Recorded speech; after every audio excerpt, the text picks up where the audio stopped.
Welcome back to Remembering Smallville, a Smallville rewatch podcast. I'm Daniel. I'm Nicole. I'm Kim. And I'm Brett. Welcome to a special guest episode. We have our friends Jeff and Nicky. Jeff's a cop, and Nicky is really cool. Nicky, why don't you tell us what you do? Well, sir, I am actually a recreation therapist, and I do all sorts of expressive therapies with teenagers. I'm also kind of the resident Harry Potter expert, so...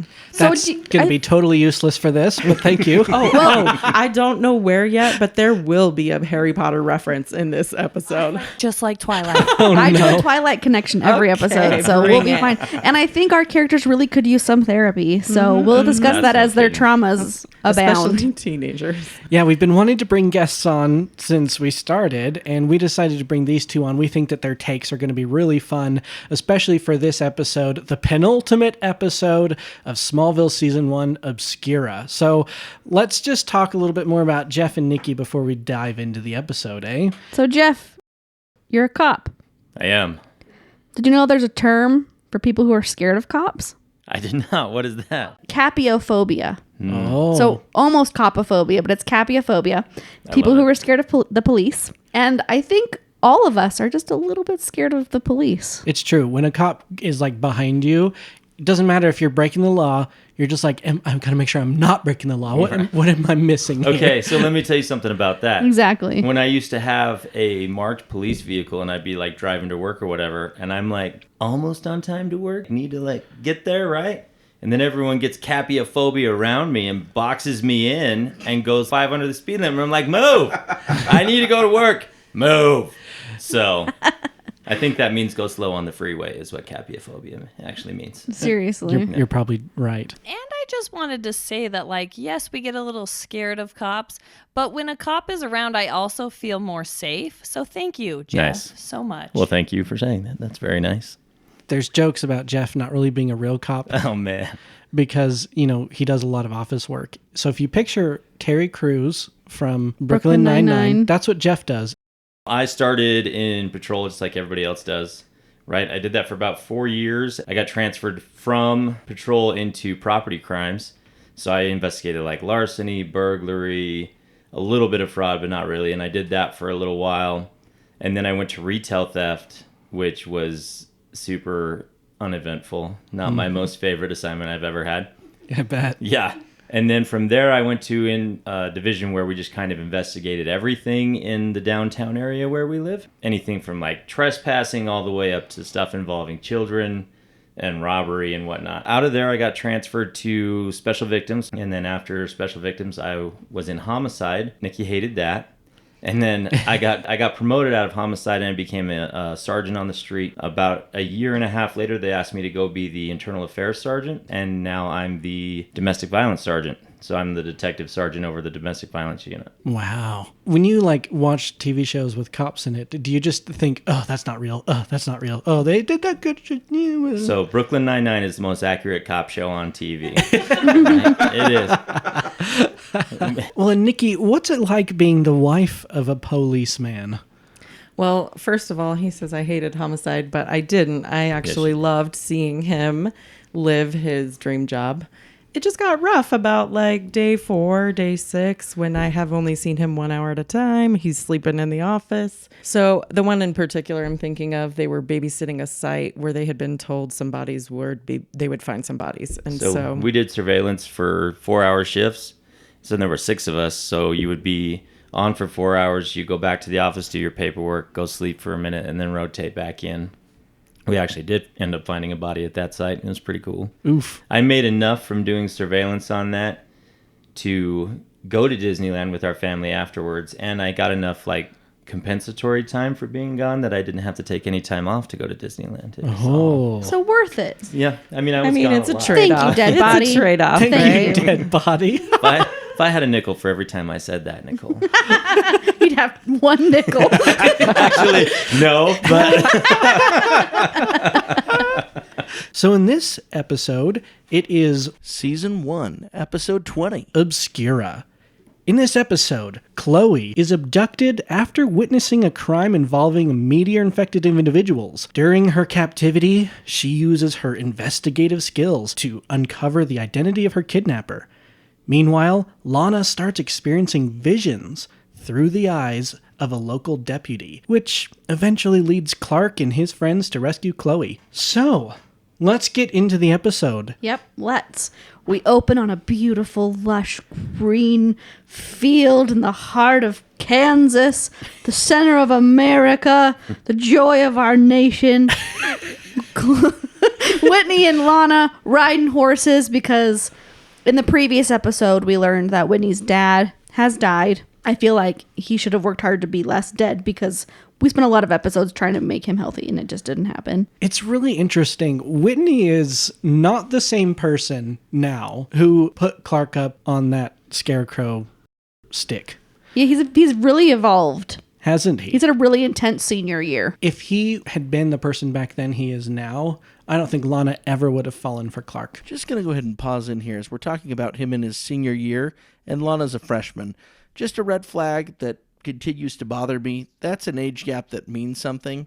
That's a big gap. Okay. So we expect there was a maturity level that's different. Well, they've never done anything. I understand there's nothing that's happened that way. It's just concerning as a father of daughters. Nicole is 4 years older than me, so in this case... Concerning. But we met when I was 24 and 26. How old was I? 25. Once you're an adult, it's very different. Yeah. But had we met when we were both that age, well, we would never have ended up together. So that's 3 years away from a felony, son. Well, this might explain why. I mean, throw it back to a 90s television shows. The first thing I thought when this episode started was, well, she actually looks like she could be a teenager. Good job. But that's because she has to be a freshman, so she still doesn't look young enough. Oh, none of them They never do. I think pretty much all of them were over 20 when they started filming. So it's really funny because they are supposed to be 15 at the most at this point. I don't buy it, but They're we'll go with freshmen. it. What freshman is 16 years They're old? all driving. Maybe in Kansas you can drive sooner. Do you know what Nicky and Jeff said during this episode? They said, how old is Lex? And I was like, about 21. He's drinking age. And they're like, why is he hanging out with 15-year-olds? That is creepy. Right? That's like the creepy uncle at the high Just school. don't think about it. So at this point in the episode, the thing that was most interesting to me, there's an explosion in the distance. So Whitney and Lana decide, let's hop off our horses and go run to the explosion. As one does. As, you know, that's what everyone would do. There's an explosion. Let's go find out what that is, and not on our horses. Teens Let's are walk over nosy. I think what she means is teens are stupid. So, Jeff, what should they have done in the eyes of the law Well, I mean, it's not illegal to go check out the explosion. or safety? Let's talk about safety for a minute. Number one, keep your horses. I mean, if I'm being completely honest, if I saw an explosion, I'd be like, oh man, look at that. Let's go find out what that was. Right? Listen, I think it's always appropriate to quote Mr. Rogers, and he says, watch for the people going towards danger. Those are the heroes. So basically what she's saying is Whitney and Lana are heroes now. Well, are you trying to say they're not?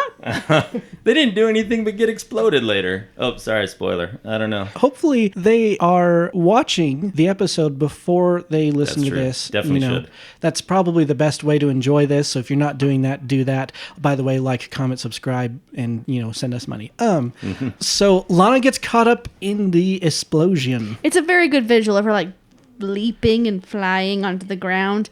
Big explosion. There's always an explosion in every episode. It's a tried and true season 1 Smallville event. So I was just saying, I had a thought about the explosion because it's just something that bugs me in movies and stuff like that. Explosions happen all the time and people get thrown back and stuff like that. So a fireball that big from an explosion, if she was close enough to get thrown away, she'd be dead. Or at the very least, have no hair and be burned everywhere. Well, maybe that would start her villain arc like Lex. She could be like, my hair got burned away. When we have an explosion or something, we're making a perimeter a mile wide just to make sure nobody dies from the shock. It happens in all kinds of science fiction stuff. I'm like, dead. They'd be dead. Dead.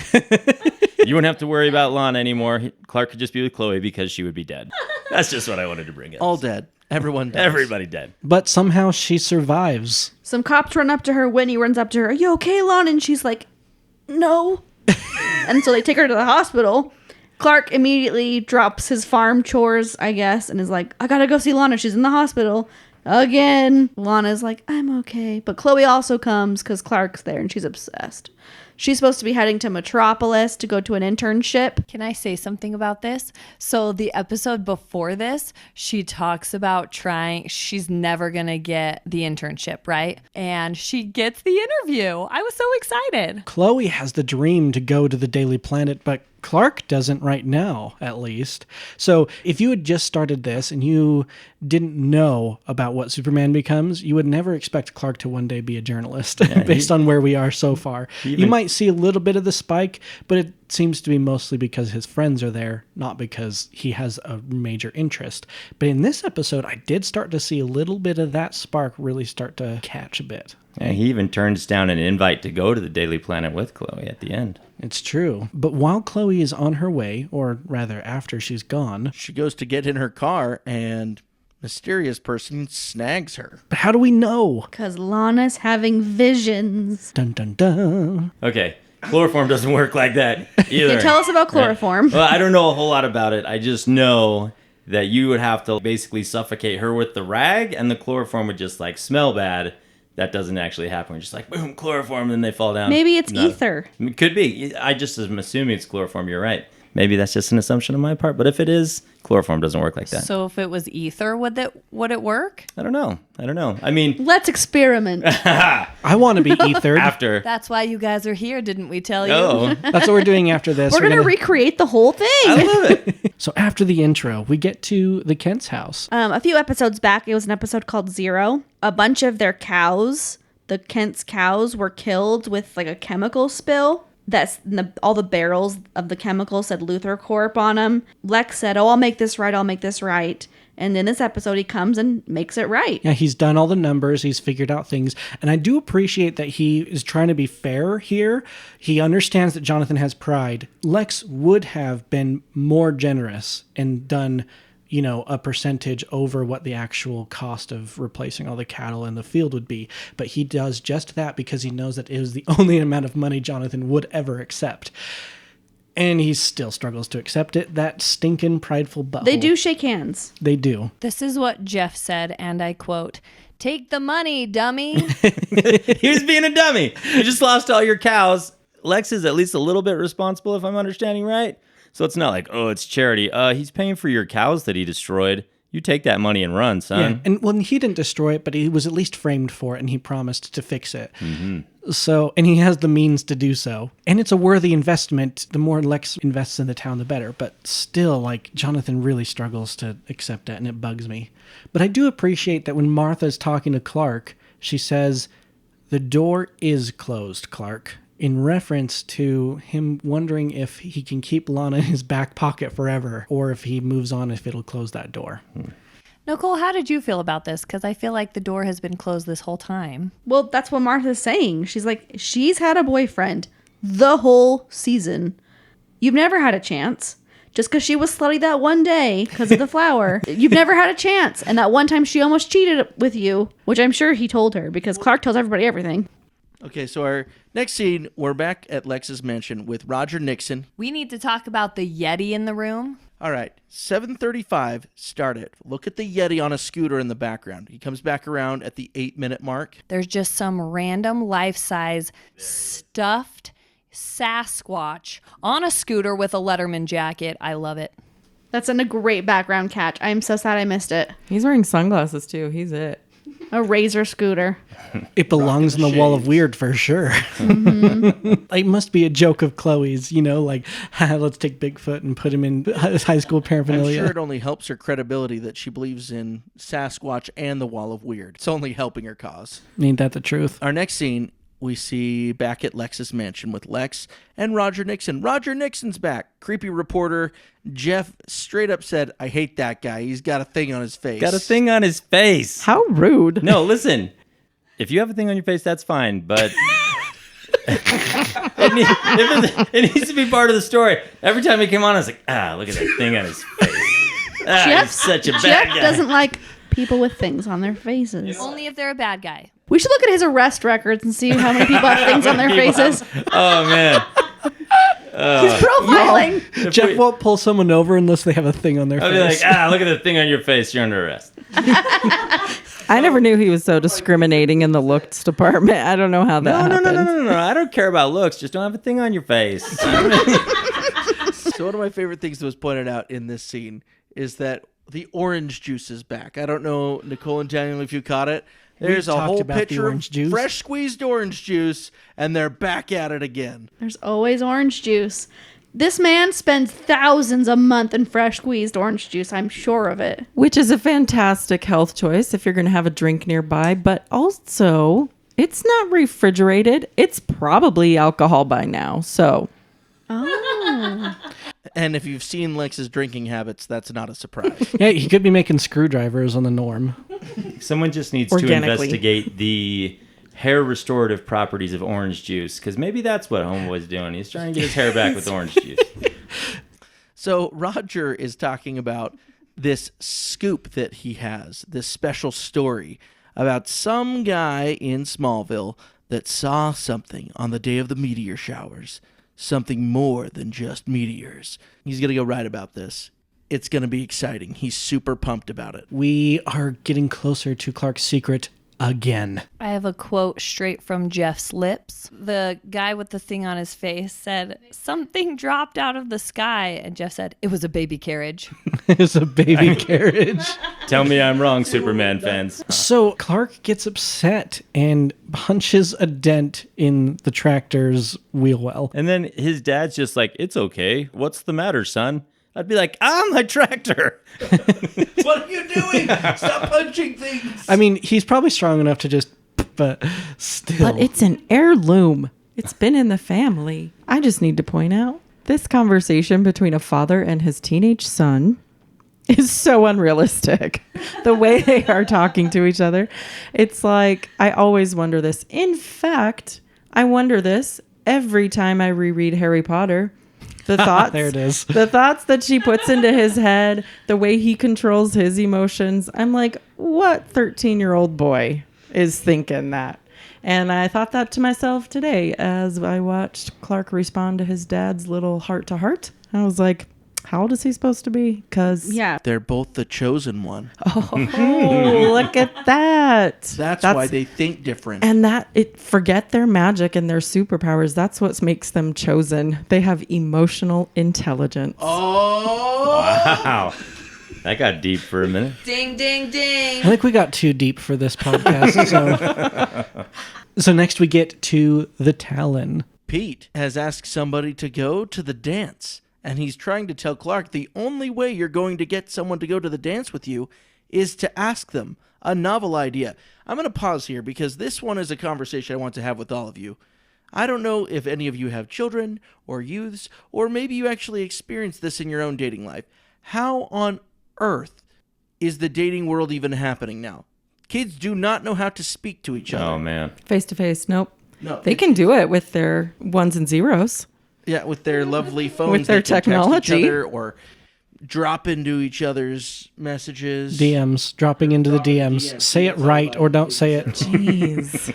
Oh, slide into DMs. There we go. That was a skibbity toilet mess. Oh, my goodness. Nicky, no! Oh, that hurts. Nicole, you're going to have to I cut know. that out. I don't want people knowing my wife knows Jeff's what going to that have to is. investigate 5 It's my suicides. favorite way to hurt teenagers is to use their slang wrong. It's your favorite way to hurt them. Yep.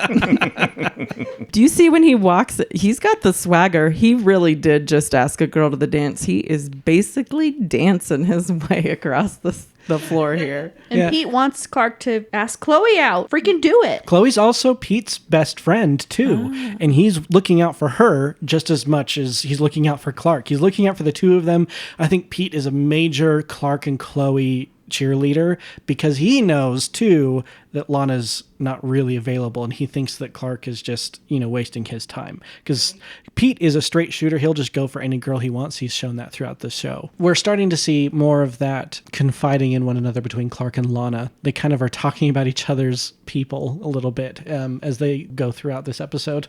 Oh, yes, but Lana, she's feeling all the jealousies. She is. Especially rolling over from the last episode. She's She was minutes from breaking up with Whitney in the last episode. And then his dad died and ruined all of her plans, like parents do. So in the middle of the Talon, Lana has a flash of whatever is going on here and tip the cap to Nicky over here. She called it. She said, no, this seems like some type of carnival.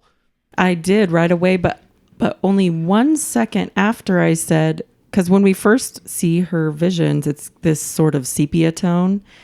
It looks like bags of heads hanging from the ceiling. It looks like body parts. It looked Worse, like it's stuffed animals. Yeah, I was like, that's how purposeful. gory can we get? But then right after that, I said, we're at the carnival. Yeah, they do often in these first couple of seasons try to bring out just a little bit of that horror aspect every once in a while. They do an okay job at it. It's not amazing. They could learn from Supernatural seasons 1 through 4. I love Supernatural. That's a good So, show. Jeff, if someone has been kidnapped, duct taped, and blindfolded, what advice do you have for them? My first advice for Chloe would be just look up because that blindfold's covering only about half of her eyeballs. Good tip. Be observant, number one. There's going to be times when opportunities for escape will present themselves if you're observant enough. Like right now, she's just alone in a room by herself. Maybe don't try and find the most obvious exit if there's more than one, because that's where serial killer dude is going to be. Ooh, that's a good point. Right? Is it good to just be very observant? What you smell, what you hear, what you see? Yes. And here's the thing. It's not super great, especially with someone who's a little bit more crazy, to try and confront them all the time, stuff like that. So I'm not saying just like be compliant, but don't get killed for stupid reasons. It's like when people are getting robbed. If all they want is your money, give them your money and walk away, right? If they're going to shoot you in the face, well, then you have to kill them first. It's just kind of a thing. So as far as kidnapping goes, be as compliant as you can to a point. If they're doing stuff that starts to look like they're going to murder you, and this is something I never understood in movies either. People just let stuff happen to them. If someone's going to try and murder me, you might kill me, but you're going to have a broken knee, you're going to have a broken nose, you're going to have sore other areas. You're going to have claw marks from... Exactly. And in real life, I mean, not to get too dark on it, but in real life, when somebody gets murdered, you see defensive wounds on the attacker. And in my world in domestic violence right now, I talk to the recruits because I teach in the police academy that one of the things you need to look for when you go on like a strangulation case, if the guy's like, look, she attacked me, I have claw marks all over my They're arms. defensive. Yeah, they're defensive wounds, Right. right? So I'm just saying, if it looks like you're about to get killed, cause some defensive wounds on that bad boy. If nothing else, it'll help us catch him later. True. Very good. Chloe wakes up and starts looking around. Lana wakes up and starts screaming. What would you do? I would not start screaming. I would do what Chloe did, sit up, look around. Okay, where am I? What are my exits? What can I use for weapons? Where is the bad guy? How bad is my situation right now? And what can I do about it? That's what I would do. But that bad guy has a big-ass needle. Giant needle. Dude. He shoves it into what looks like her neck. Yeah. It's going all the way through to her spinal column. Yeah, another spot where... I know. Yeah, another spot where they would just be dead. He like stabs it into her jugular. It's like, ugh. Don't do that. After Lana has her second vision, I'd say, of Chloe, they call her dad, and then they also bring in 2 police officers to kind of explain, I've had these visions, and Chloe's not okay. The cops are like, what? What are you talking about? That doesn't make any sense. Jeff, if someone called you and said, I'm having visions, my friend is in danger, how do you respond to that? You mean when someone has called him and said that? That has happened before. Okay, there you go. Tell us all about We it. had, when I was in homicide, we had a lady who thought she was a psychic that loved to work with us, and she was a peach. But if someone calls you and is like, hey, I've had visions and my friend is gone, you're like, okay, that sounds crazy. Have you called them? Have Have you they called them? answered? Yes. And then when dad comes and is like, my daughter is missing, then you're like, okay, so homicide usually had a team of 6 where I worked, right? I would take one of my investigators and be like, I'm going to need you to investigate where she's been for the past however many days since the lady's been missing. Because she's like, I've had visions. How do you know all this? Now, I'm not saying visions aren't a thing, so don't attack me if you think they are. But visions don't generally work out in actual investigations. But people try and disguise criminal things they've done by, I've had a vision and this person is over here, right? Oh, So interesting. I would definitely be like, all right, someone needs to go look into our witness over here a little bit. That's awesome. After we meet those cops, there's a jerk cop that none of us liked.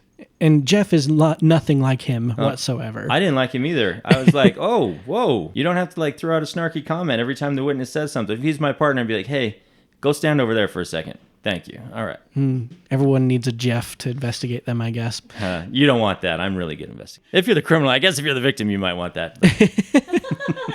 So when we get to the next scene, we are continuing the B plot. We've come to Mr. Coles. He reveals to us that he saw something more while he was crop dusting a field that had 50 acres of sweet corn. I don't know why that's sticking in my head so much, but while he was crop dusting, he saw something that wasn't a meteor. And he's like, I know aircraft better than most. Bruh, you probably know that aircraft better than most. I don't know if you know all aircraft better than most. That was a spaceship made of identifiable metals, and it was 40 cubic meters. He doesn't know anything about it. What is he? Whoa, that's huge. I don't know. I don't do math. And that's a drop. Nicole only does girl math. Like we paid something, we paid for some food with cash the other day, and she was like, it was free. Lex Luthor carries around a lot of cash. He whips it whole wad out multiple times in this episode. You guys just don't carry a cool $3 or $4 grand in cash? Hard all pass. in hundies? Yeah, because he's like, how much did this guy make a day? Oh, 600? Oh, that's like a quarter of what I have. You guys, $600 a day is pretty good. Yeah, that's, I know. that's not and bad money. Take it back to 2001. You probably weren't spraying every day, 5 days a Yeah. week. True. for the I whole assume year. there's a lot of overhead running an airplane too. Yeah, and the gas. But still. Still, Also, yeah. can I just mention, like, I don't know who cast this, but they did a great job on Crazy Plane Guy. Like, Yeah. looking at him, you're like, I believe that guy saw some stuff and he's not okay about it, right? I believe that for sure. Yeah, we got a lot of good acting for the most part in this whole show. We've got really good casting, excellent direction. Later, you'll see that a lot of episodes start getting directed by like Tom Welling and some of the other cast members too. But, you know, season 1 did not miss on very much. Yes, it's typical early 2000s where we kind of have some of the cheesy stuff, but for the most part, for its time, it's nice.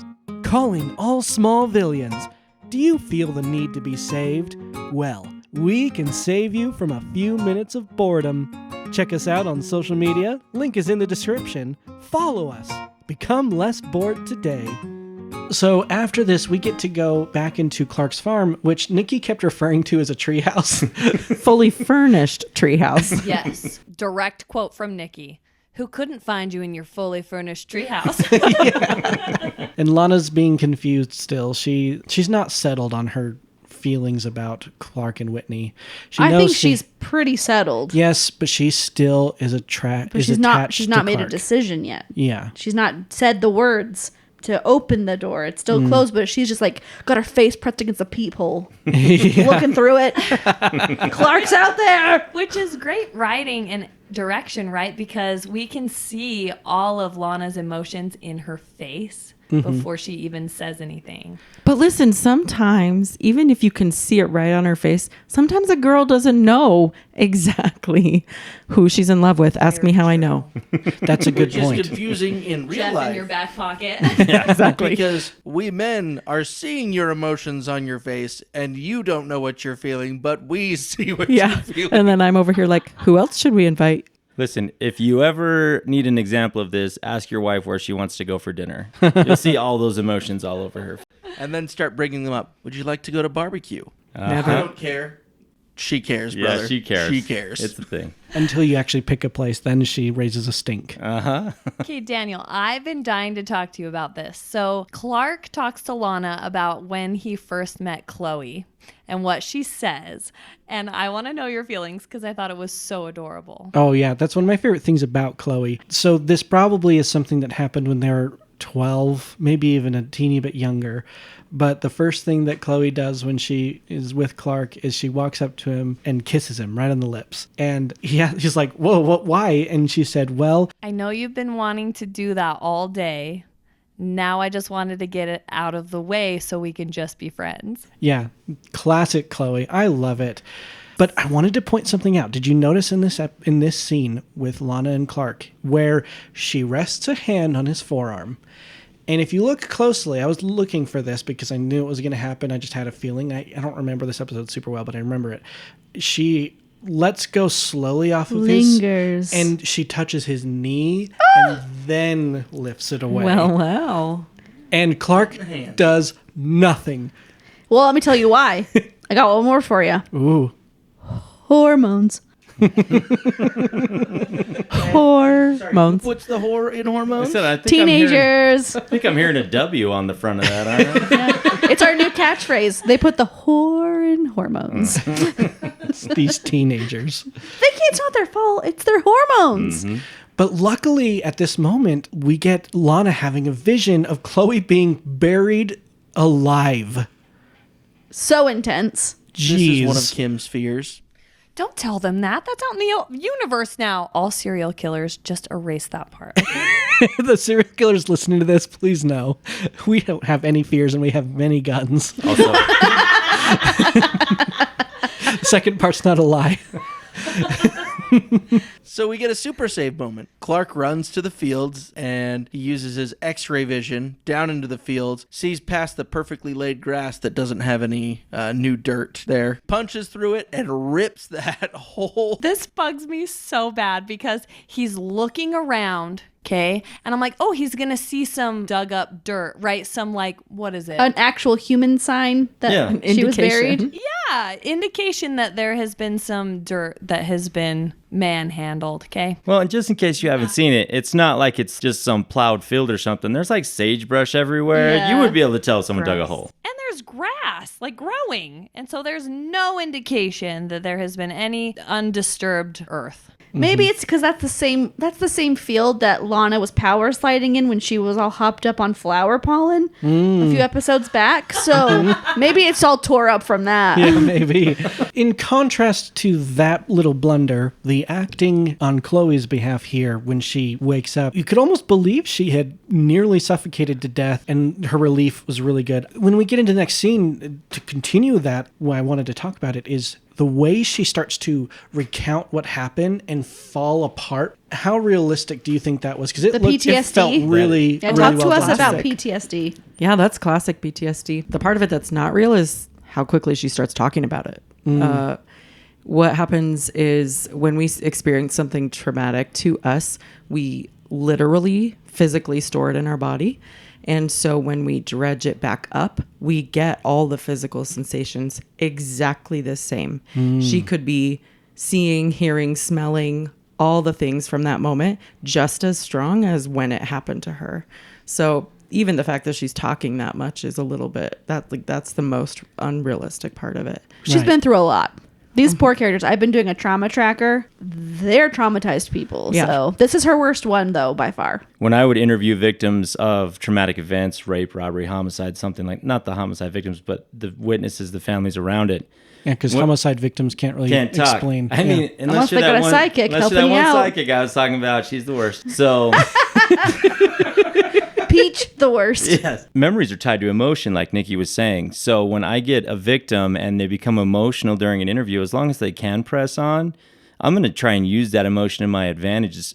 We do it a lot in what's called cognitive interviews with a victim or a witness. I don't do it with suspects very much, but with the victim or a witness, it takes all their senses and emotions. What can you smell? What can you hear? What can you see? And it brings it all into the forefront and actually makes a pretty good witness account happen. I don't know if you guys, I don't know how much we're referencing other TV shows here, but Please do. if you've ever seen Criminal Minds, when they're like, close your eyes, now where are you? And it like takes them back into the scene. That's literally what a cognitive interview does for a victim. You have them close their eyes, they start to get emotional, and then they give you the best account possible of what happens. So what she's doing there, when we're talking about acting, what she's doing there is actually very, very close to what actual victims of trauma would do when you're interviewing them. I wonder how much of this was direction and Allison Mack just doing some research. But whoever gets the credit deserves high remarks. So after Chloe tells Clark and Lana about her trauma, I'm hoping she tells law enforcement, but she tells her friends about it. Lana isn't like gonna leave and let them hold hands and be jealous. She's standing in the hospital hallway and she kind of gets a vision of the back of her own head for a minute, and that freaks her out, but it's very short-lived. She doesn't see anything, and so she just goes on about her day. I would think she would just go back in the room and say, I had a vision, but doesn't. Then we get Jonathan and Clark doing some farm chores, and there's this really funny thing that we see happening. Jonathan's lugging one bag and it into the truck, and Clark just picks up like 2 in each hand, no problem, light as can be. And a fun filmmaking thing that's like a behind the scenes is when they do it, with hay or with feed, Jonathan is actually lugging weighted, heavy items. He's actually hauling hay or lugging feed, and they just have fake ones for Clark. And then they have to put that like heavy sound in when he throws it down. So you'll sometimes notice the sound is a little weird because it doesn't sound quite real. It's because it's not. You can see it in this episode. The bag of grain falls down and like Lays droops on on him, his shoulder, on and Jonathan. Clark's are just like pillows. Loose. Yeah, they're like loose, pillowy. They don't have any Yeah. like grab. If you picked up a heavy bag, even from the side, it would droop. Yeah, even and if you were Clark's that don't. strong. Yeah. And it's, who cares? Jonathan and Clark have decided to go to the bank and deposit the check from Lex's money. They see Lex and a team of dudes in hazmat suits in a field. Jonathan is like, F! And he pulls over. Because he knows what that field is. We learn from Jonathan that that's the field where Clark's ship landed. And where they Jonathan found him. automatically gets very scared. Super Like you defensive. can see it right on his face. Yeah. Which is a problem because that's not going to be helpful to Clark, him acting so extra suspicious. If Lex were to ever tie things back together. You know what else isn't helpful to Clark? Him giving the money back. Seriously. No, It's like, come It's on, not guys. He's helpful not to anyone. paying. He's not paying him to like be rich. He's paying him to restock the cows that died. Jonathan's making $0. Yeah, so it's dumb. no strings attached, right? It's just he's giving him his money back. And I'm like, I could see like certain times where Lex is like, let me go into business with you or do this and that. And they're like, no, I don't want any strings attached. Or to you. like, But we're this gonna is buy you big string-free fancy money. tickets to parties and things. I don't see how it's punishing Lex in any way to give it back to him. You're like, here, have your probably close to $500,000 settlement. Have that back. What? No, that does not hurt or like Freaking Jonathan and his pride every time. It is his fatal flaw. He is a wonderful person. Like Jonathan Kent is one of the best humans, but his fatal flaw is his super strong, pig-headed, bull-headed, mule-like pride. Well, and his cow farm with no cows now. That's a pretty big flaw. But that's not a flaw of his character, Jeff. Shut up. We learn Dr. Hamilton appears. He pulls down his hazmat mask after Jonathan and Clark have left, and he's like, I found something. And they're like, go get it analyzed. You're in charge. And that's going to be a real big plot point, this discovery in the field. For, like, huge. 6 seasons. No. Okay, maybe 6? 3 seasons. Maybe Yeah, like 3. 3. Okay. It feels like 6. And they do a very good job of hiding it in the episode. I keep watching to try to see it. Yeah, they don't show it till the very, very end, do they? So what happens next is that we get a conversation between Lana and Whitney. And Whitney has found his father's old medals from when he served in the military. And it sparked something in Whitney. He's, talking about how he felt like a bit of a hero as a quarterback on the field, which, okay. But he wants to really feel like a hero. And this shows some good stuff about Whitney's arc, how he's changed as a person, all these things. It's all really good. He is probably thinking about joining the military now. And then he'll disappear. Thank goodness. Well, I mean, he's going to graduate this year anyway, so he would disappear anyway. He would just stay and run his dad's shop. Yeah. So this is a good way for them to write him out of the show. Jumping ahead to the next scene, Clark is in his barn. Lex comes up to trying to kind of talk to Clark, like, what the hell is going on with your dad? Like, I tried to give him money. He took it, he shook my hand. Now he's pissed at me for digging in a field. Like, what the hell? Sorry for swearing. And what's crazy is Clark kind of defends his dad and is like, well, you're always up to something. You can't let things go. And then Lex is like, well, this dude told me there was a spaceship in that field. I got to investigate. And Clark's like, oh, what? I'm surprised he told the truth. Yeah. I think he's learned from keeping secrets from Clark. I think he really values Clark as a friend. And so he's trying to be open and honest and hoping that open and honesty might translate into helping Jonathan be a little more easy to work with. You know what would make Jonathan hate Lex is finding out that Lex had unfettered access to Clark's barn. Kind of knows. Listen, how old is Clark right now? 20-year-old dude's like, hey, I'm just going to walk up into your barn and hang out for a minute. So when we go to the next scene, what we have happening is that Clark has done some investigative journalisming in. All by himself. I know. This is the spark that's hitting him. He has researched a little bit into kind of how things connect between Chloe's Lana's kidnapping, visions. Lana's visions, all of that. And who do we think the killer is now? Whitney still. So Jeff was so on point with this. He was still that until the cop that was a jerk to Lana comes around and gets cold cocks in the back of the head. Oh, man. And Jeff goes, Man, that's another reason that this officer sucks. Yeah. Doesn't hear anything behind him. Oh, he's a super Right. jerk. He's like, okay, so in law enforcement, we have what's called the 80-20 rule, right? 80% of the time you're looking in front of you, 20% of the time you're looking in the back, so you don't get cold-cocked by the serial killer while you're investigating the murder. All right, so he sucks at his job and in life, apparently. Yeah, because we found out that it's a carnival where this must have happened, and that because of Lana seeing the vision of the guy cold cocking the jerk cop, it's the nice one. And then Jeff's like, it's always the nice ones. Nice one. They always set up a shady guy to make you think it's him. It's true. We've got Mystery Inc. plus Whitney now on the job, and he wants to be a part of it. Speaking of Mystery Inc., this was too perfect. It just hit me when we're watching the episode with Jeff. He shouts out, and I would have gotten away with it too if it weren't for you meddling aliens. It's true. So they're going to go to the carnival and investigate. And meanwhile, Lana has been taken there. So we discover that there's something called de Kretzer syndrome, and that's how Lana is seeing out of the eyes of the deputy because they're linked by trauma. And I just can't skip past it because I actually guest lecture on trauma at the university all the time. And I was like, the what syndrome? And I just spent so long Googling and trying to figure, it's not real, okay? Okay. Maybe it was at some point, like, A theorized syndrome or something. Yeah, and diagnoses go in and out of the DSM all the time. It's not in there right now, so if it ever was, it's been debunked. You don't have partner vision across the city. That's not a thing. And it could have been something they added to this world to make this make sense. Who knows? The interesting thing to me is this episode, I'm all in for it. It's all been thrilling, and you're trying to find out who it is, and you've got this mystery element. And then you find out the motive from this cop, and that to me is where this episode just kind of Falls fell on apart. its face. That motive was the worst. Listen, it's a real thing, though. It's called hero syndrome. It mostly happens with firefighters because they're the worst. Oh, man. But Oh my we gosh, love Brooklyn Nine-Nine is firefighters. real. Like, you know, if you haven't watched that show, you should. But there's a really funny dynamic of the show where there's the rivalry between the cops and the firefighters, and apparently Jeff has that same feeling. It's real. it's not my fault. They're the worst. But no, I love the firefighters, actually. But firefighters, paramedics, sometimes just doctors, things like that, they'll actually cause problems so they can go save them and be the hero. I was actually just listening to a book, but there was a nurse that would go around and she would induce heart attacks in people and then save them. And it happened over and over and over and over again. It's called hero syndrome.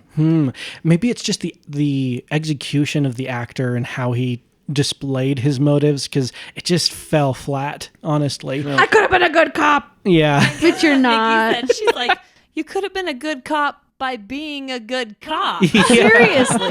Well, it doesn't No help. bad cops. It doesn't help that he looks like the bad guy from Incredibles 2. It's true. Says that, so it's like, Okay, so Syndrome. Jeff, you have been kidnapped by a crazy cop who's pointing a gun at you. You're duct taped together. What do you do?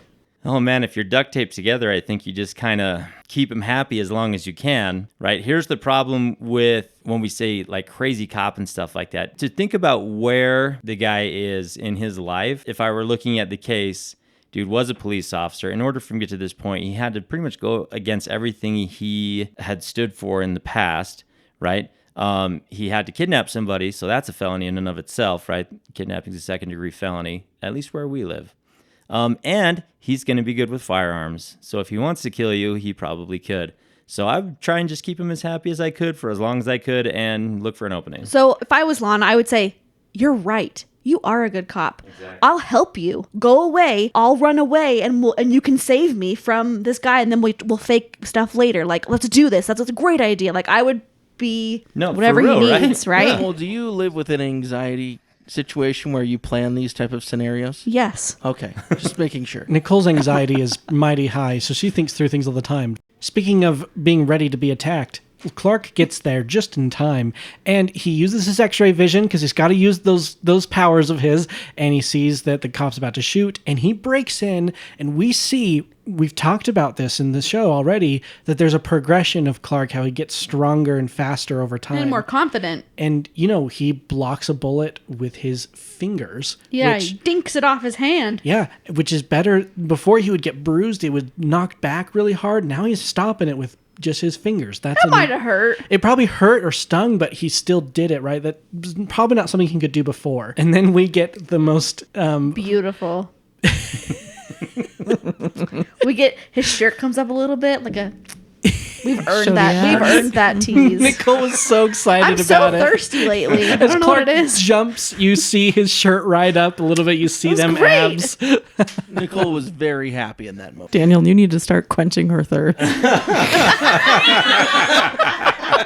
I'm gonna buy you a white T-shirt and a pitchfork. So listen to this though. As we're watching this, I think that a lot of the CGI effects that they do in this show, just in this episode anyways, are a little bit like campy. They're like early 2000s. Oh, yeah. I thought it was actually pretty good Effect that they did having him block the bullet with his fingers. I'm like, okay, that like it's still kind of cheesy, but you're like, that's what you want from a superhero. Yeah. Anything, right? He's like diving in and like blocking it with his hand. I thought it was cool. Oh, totally. That's just classic Superman. But yeah, he tosses bad guy after, he takes him outside. Bad guy shoots him several times in the chest and does nothing. And then he tosses bad guy. Clark runs away so that the cops can deal with it. And then the guy chooses to die by suicide by cop. But sadly for Lana, she's having a vision of his last moments. Oh my gosh. She gets to watch herself get shot in the face. By a cop. Trauma. Yeah, that would probably be horrible. Meanwhile, Nixon has been spying, we learn, because there's been a few awkwardly cropped binocular shots in the episode, and we learned that that's been Nixon this whole time, watching from a distance, keeping an eye on Clark. Nixon. Because Nixon is connecting Spaceship, Clark, Kent's, all that. He's starting to build this story for Lex. Not good. We're back in the barn here, and Chloe comes to see Clark. So excited, and long story short, Clark asked Chloe to the spring formal. Okay, can I talk about this? Because I knew that Chloe and Clark would try to date. They would have to. Just 10 to seasons. Get it out of the way. Yeah. Yes. And I was not looking forward to it. But their chemistry, they are doing so well because I am like feeling all the feels and I feel their chemistry and I'm like, well, maybe they should date. I'm feeling exactly what Clark and Chloe are feeling and it's cute. And I thought they did a great job. Yeah, I mean, I was smiling. I think all of us felt happy about this moment, right? Absolutely. I think they do. You have two really good actors who genuinely like each other, I think, in real life too. At least they did back then. So the final line from Chloe is actually Nicole's feelings about Tom Welling's abs that came out. It was worth the wait. Woo! We learned that there's this octagon that they found in the field. Oh, yeah. And Hamilton's like, I can tell you what it's not. It's not anything on Earth. It's like unobtainium or whatever Wolverine's made out of. Unobtainium. It's probably some Trident. It's just an What's he alloy. made out of? What is it? So then the camera scans over Clark's ship that he landed in, and we see that there's a piece missing. Octagon. It's the octagon. And what did Jeff say about the octagon? I said you never leave an octagon-shaped thing in your ship. Didn't these guys watch The Mummy? I mean, I know. basically ruined the Mummy's planet. Okay, so just highlight the songs from this episode. We have Just Another by Pete Yorn, Two Stones in My Pocket by Neil Halstead, and No Such Thing by John Mayer, which Nicky was happy to sing along with. I did sing along. That's my 90s teen girl dreaming coming true. But I did make a note that it was a weird choice for the love scene. Yeah. So then the question is, and for Jeff and Nicky, as you're visiting here, we like to rate each episode with a super or man. And a super, it's pretty subjective, but whether we think this is a super episode, kind of up to interpretation. Like, Do you think don't it's skip something- it. Make sure you watch it. It's awesome. Make sure you watch it. This is a one worth watching. Or is it, man, like, meh, neither, I could go either way. Or was this it total just trash? You bad. hated it, whatever. Man covers all those things. I'm going to go ahead and start over at Nicole. Why don't you tell us what you think of this episode? I'm very torn. I think plot, it's super. As far as moving the octagon, Lex's storyline, the B storyline is super. But I think the Lana Chloe other stuff is kind of blech, super. I don't know. It's fine. Okay. I can't say. Kim, what do you got? I kind of agree with Nicole, but I would probably say super just because some things would have had to have happened. And It has you to would be have on had the watch. list for Yeah. season 1. Okay, Daniel? Super. I really like this episode. I think it's a good one. I think we're finally getting some things that we've had, like a will they, won't they thing going on with Chloe and Clark a bit. We have, needed some stuff to tie up with Whitney. We need stuff to tie up with other characters. We're kind of getting to this final spring fling. This is a really good layup episode for the final episode of the season. So I'm going to say super. Okay, Nikki?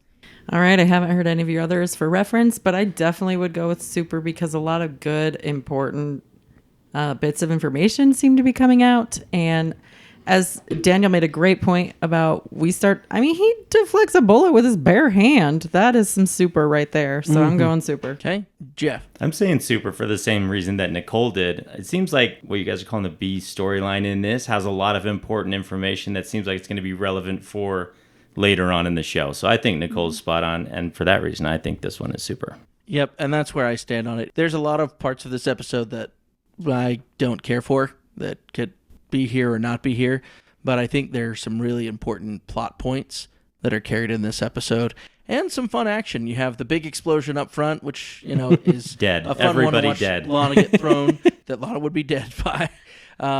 We get to see Clark punch into the ground and rip Chloe out. We get deflecting bullets. We get him taking some bullets to the chest as well.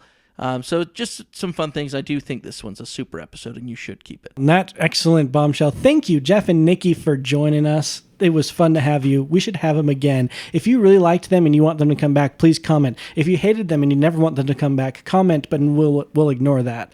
Comment and leave your name and address. Thank you for remembering Smallville with us. Check us out next time when Sasquatch returns. It's windy. Whitney asks Clark to babysit.